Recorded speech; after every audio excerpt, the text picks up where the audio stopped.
कैसे हो आप सभी। स्वागत है आपके अपने चैनल ग्रो स्टडी पे। जैसे कि हमने पीछे तक बात किया था त्रिभुज की, तो आज हम बात करते हैं चतुर्भुज।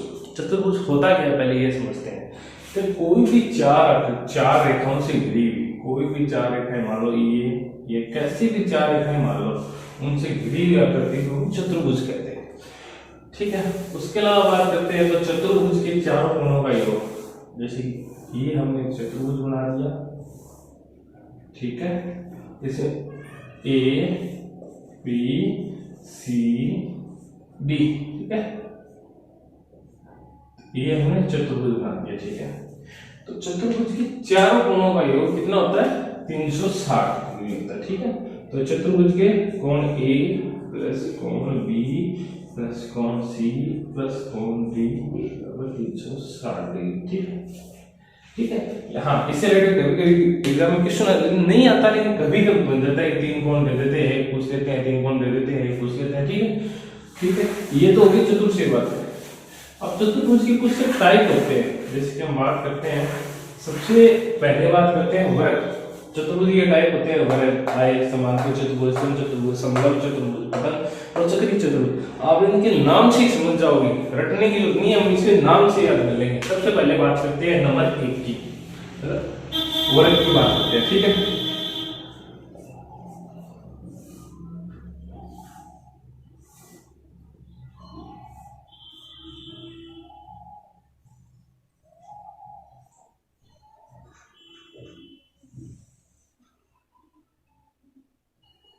वर्ग ये होता है वर्ग। वर्ग की क्या खास बात होती है कि इसमें चारों कोण 90 डिग्री पे होते हैं। ठीक है,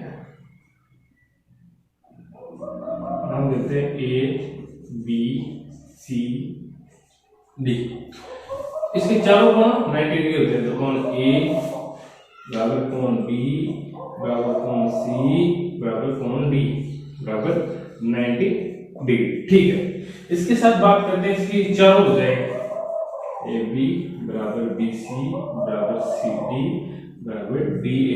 चारों भुजाएं बराबर होती है, चारों भुजाएं बराबर होती है। इसके अलावा बात करते हैं तो चारों भुजाएं एक दूसरे को समकोण पे काटती है, एक दूसरे समकोण पे होती है। ठीक है, इसके अलावा बात करते हैं तो इसके अंदर जो हम ये विकर्ण खींचेंगे ना, वो इस कोण को समद्विभाजित करेगा। समद्विभाजित यानी 90 था तो इस तरफ 45, इस तरफ 45 हो जाएगा, ये हो जाएगा इसका विकर्ण। ठीक है, इसके अलावा बात करते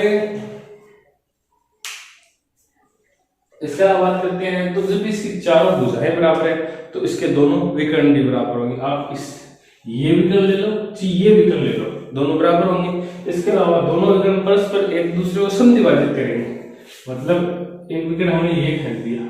ठीक है, तो जितना ये होगा उतना ये होगा, जितना ये होगा उतना ये होगा, जितना ये होगा उतना ही ये होगा, क्योंकि इसमें चारों दोनों कोण बराबर है और एक दूसरे को समद्विभाजित करते हैं। ए ओ बराबर ओ बी बराबर ओ सी बराबर ओ डी। ठीक है, इसके अलावा हम बात करें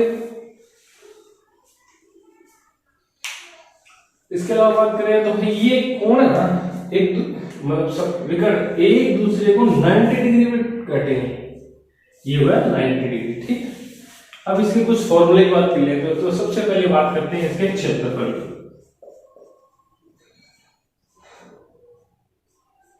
क्षेत्रफल जानते हो कि भुजा स्क्वायर होता है,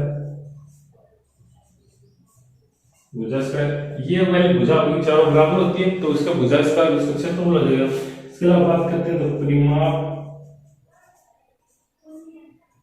4 भुजा। परिमाप में मैंने आपको त्रिभुज वाले टॉपिक में बताया था कि जो इसकी चारों भुजाएं हैं उसका जोड़ ही परिमाप होता है। इसके अलावा बात करते हैं इसके विकर्ण। देखो, मैंने आपको एक वो बताई थी, पाइथागोरस फॉर्मूला बताई थी।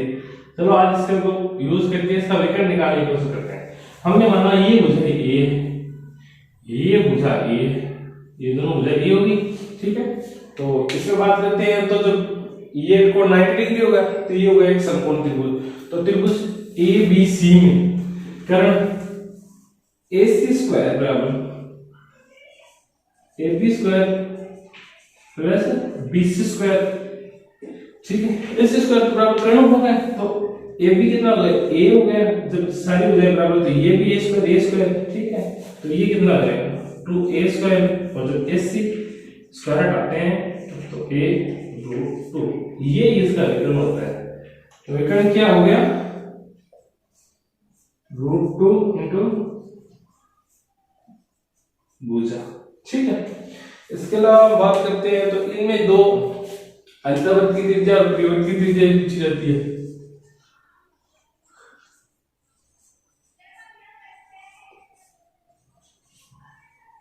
अंतर्वृत्त की त्रिज्या याद करते हैं तो हमने ये क्या किया, ये विकर्ण था और एक ये सामने से हमने विकर्ण खींचा, ठीक है।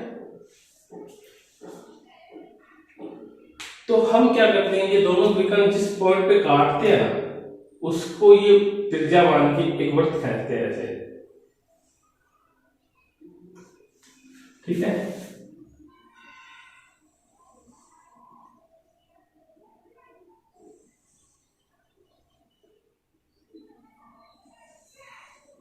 ये होगी परिवृत्त की त्रिज्या, मतलब ये कौन सी होगी परिवृत्त की त्रिज्या, ये होगी। तो हमने जैसे कि आप जानते हैं कि ये पूरा क्या था विकर्ण, और त्रिज्या क्या होगी विकर्ण की आधी, तो इसकी त्रिज्या क्या हो जाएगी रूट 2/2 इंटू भुजा, या फिर इसको ऐसे लिखते हैं भुजा बाई रूट 2, एक ही बात, ठीक है। इसके अलावा बात करते हैं तो मैंने आपको त्रिभुज वाले में भी बताया था, सॉरी ये परिवृत्त की त्रिज्या हो गई अपनी, अंतर्वृत्त की नहीं है, हो जाती है गलती, ये हो गई अपनी परिवृत्त की त्रिज्या, ठीक है। तो इसके अलावा मैंने आपको एक फॉर्मूला त्रिभुज वाले में बताया था कि तीनों भुजाओं का गुणनफल एक ये होगी तीनों भुजाओं का गुणनफल अपॉन 4 इंटू क्षेत्रफल, आप उससे भी निकाल सकते हो, लेकिन ये थोड़ा क्या होगा टफ होगा, आप इससे सीधा निकाल सकते हो, ठीक है। इसके अलावा बात करते हैं हम अंतर्वृत्त की त्रिज्या।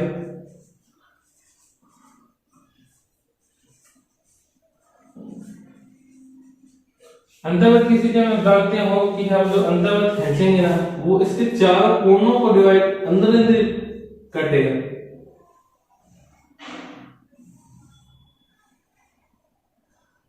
ऐसे खींचा जाएगा। तो उसमें क्या होगा, ये पूरी हो गई उसका व्यास यही होगा, तो ये पूरी क्या है भुजा, तो व्यास आधा त्रिज्या, तो अंतर्वृत्त की त्रिज्या a/2 यानी भुजा अपॉन 2, यानी भुजा की आधी अंतर्वृत्त की त्रिज्या हो गई। तो प्यारे दोस्तों ये तो था अपना वर्ग। इसके बाद हम बात करते हैं अगले की,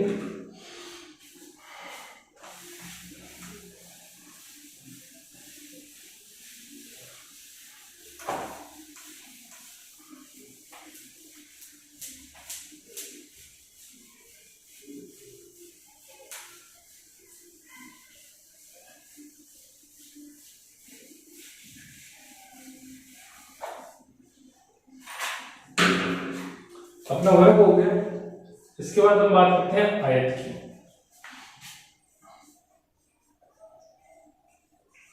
आयत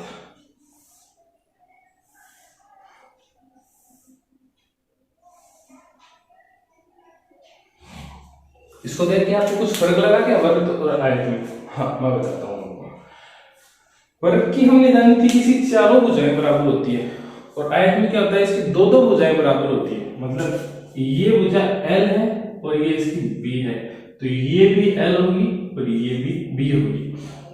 मतलब एक ऐसी चार भुजाओं से घिरी हुई ऐसी आकृति जिसकी आमने सामने की भुजाएं बराबर होती हो, आमने सामने की भुजाएं बराबर होती हो, आमने सामने की भुजाएं समांतर होती हो, ये इसके समांतर होगी, ये इसके समांतर होगी। जैसे हम इसके नामकरण कर लेते हैं A B C D, तो हम एक एक टॉपिक लिखना चालू करते हैं। AB बराबर CD, ठीक है। दूसरों AD बराबर BC, ठीक है। तीसरी बात करते हैं आमने सामने की भुजाएं समांतर होती है, ये लो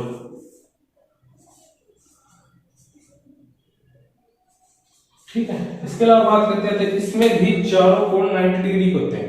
तो कोण ए बराबर कोण बी बराबर कोण सी बराबर कोण डी बराबर 90 डिग्री, चारों कोण 90 डिग्री। इसके अलावा बात करते हैं तो इसका भी विकर्ण एक दूसरे को समद्विभाजित करते हैं।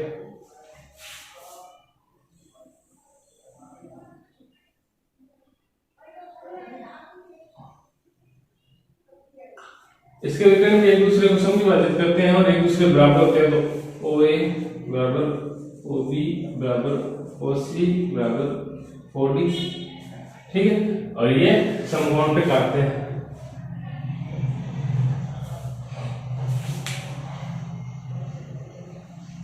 ठीक है,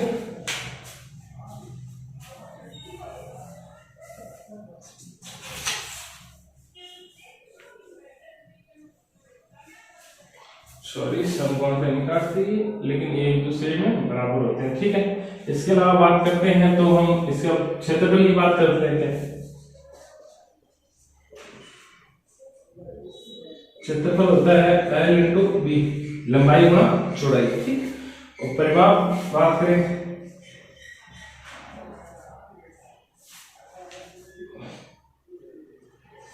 टू L प्लस बी, मतलब इसका योग करके दो गुणा, क्योंकि ये जैसे हम इधर है तो इसका योग करके दो गुणा कर देते हैं। इसके बाद बात करते हैं इसके विकर्ण की,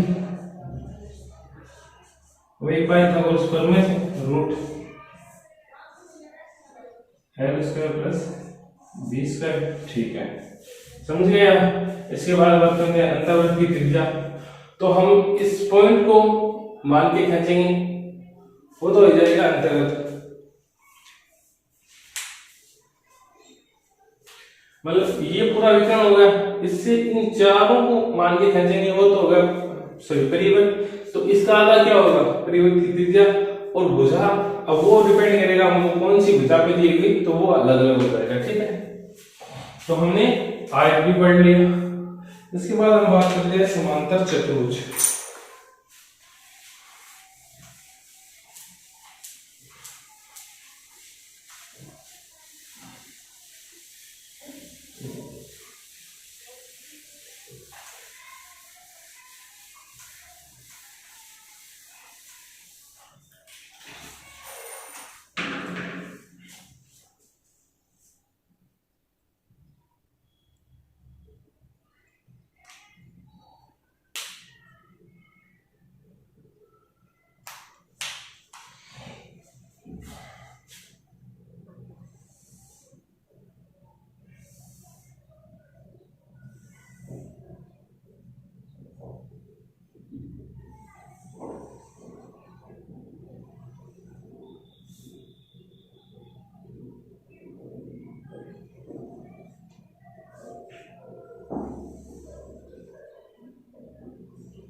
एक हुआ अपना समांतर चतुर्भुज, नामकरण कर देते हैं।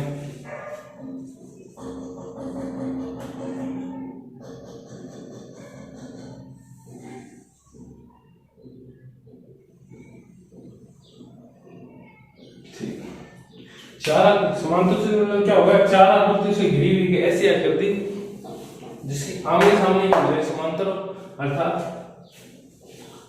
एडी समांतर है बीसी के और AB समांतर है CD के। आमने सामने की भुजाएं समांतर हो तथा आमने सामने की भुजाएं बराबर हो, तो अर्थात AD बराबर है BC के और AB बराबर है CD के।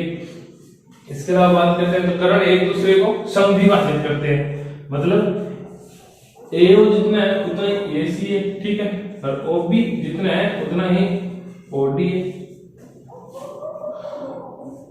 ठीक है, इसके अलावा बात करते हैं तो हम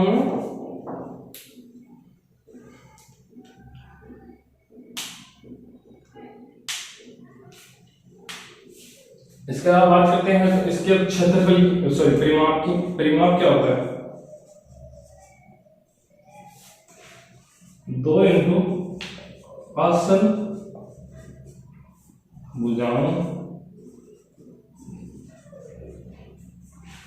का योग मतलब ये इस भुजा का योग कर लिया, इसको 2 से मल्टीप्लाई कर दिया, तो ये हो जाएगा इसका परिमाप। अब इसमें बात करते हैं क्षेत्रफल की। तो क्षेत्रफल आधार इंटू ऊंचाई, ठीक है। ये इसका आधार हो गया, ऊंचाई ये हो जाएगी इससे, ये इसको हमको एग्जाम में दी हुई है, तो इसका क्षेत्रफल होता है। ठीक है प्यारे दोस्तों, कैसा लगा आपको बताना जरूर, और चैनल को सब्सक्राइब जरूर करना। हमने आज 3 तक पढ़ लिए, बाकी 4 है वो नेक्स्ट क्लास में पढ़ेंगे, और इसी के साथ अपना चतुर्भुज भी कंप्लीट करेंगे। ठीक है प्यारे, जय हिंद जय भारत।